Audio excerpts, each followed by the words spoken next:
GOP lawmakers are investigating Democrat fundraising machine ActBlue. What for and what can Congress do about it? Laurel Lee was a prosecutor and a judge and currently sits on House Judiciary. She joins us now. Welcome, Your Honor. Tell us what exactly you are investigating with ActBlue. So, Trey, it's great to see you. There are certain limits to what is a permissible, what is a legal campaign contribution. You have to know who the person is that's making the contribution, where it's coming from, and then there are limits on what that contribution can be. And several years ago, investigative reporting revealed some really suspicious activity about ActBlue, which is the Democrats' largest online funding platform. What it saw was there were a number of people who claimed to be unemployed or retired, too many to be possibly true. So that started an investigation in the House of Representatives, which originated in the Committee on House Administration, to really take a look at what kinds of contributions were coming in. Was there sufficient fraud control? Were they doing the things they needed to do to be sure these contributions online were coming from permissible sources? What we have found in the years since then is really eye-opening. First off, absolutely not. There weren't adequate fraud prevention. What we saw was they weren't requiring those CCV numbers on the back of credit cards so that you can verify that the owner of the card's using it.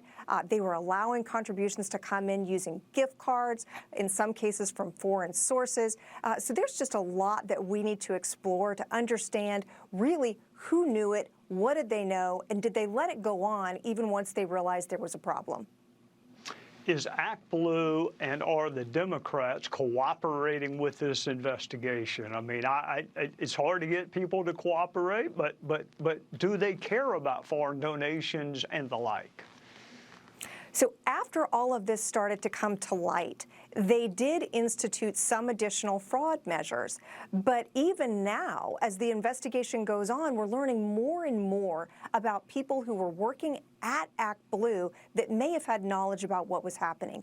For example, several employees have come in for sworn testimony and invoked their privilege against incrimination. And Trey, as a former prosecutor, you know, you can't just invoke the Fifth Amendment because you don't like a question or you don't want to answer. It has to be only because giving a truthful answer might tend to incriminate you in a crime. So that's a very serious thing. And what we need to do now is make sure that we have all of the facts, all of the evidence, and that's what we'll be doing this week and in the weeks ahead in Congress, is making sure that we bring in the appropriate witnesses, that we get the facts, and that we get their testimony about what happened here. So, you know, fundamentally, this goes back to the question of American elections being decided by Americans. We spent several years hearing from Democrats that they were very concerned about foreign influence in American elections, and this is point-blank evidence that there was, in fact, foreign influence if they were accepting contributions from foreign nationals. So this is exactly the kind of thing that we need to get to the bottom of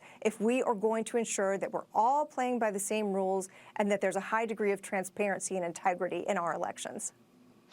You know, Laurel, I used to get stopped at every aisle at Publix and asked why I had not put people in jail when I was in Congress. And, of course, you and I know we can't put anybody in jail. You did in a former life, but you cannot as a member of Congress. What is a realistic expectation for the public at the end of this investigation? Because you and Jimmy Jordan, you're not a grand jury, and you can't prosecute people. Well, that's exactly right. And I know sometimes that is exactly what the public asks. Why isn't someone in handcuffs?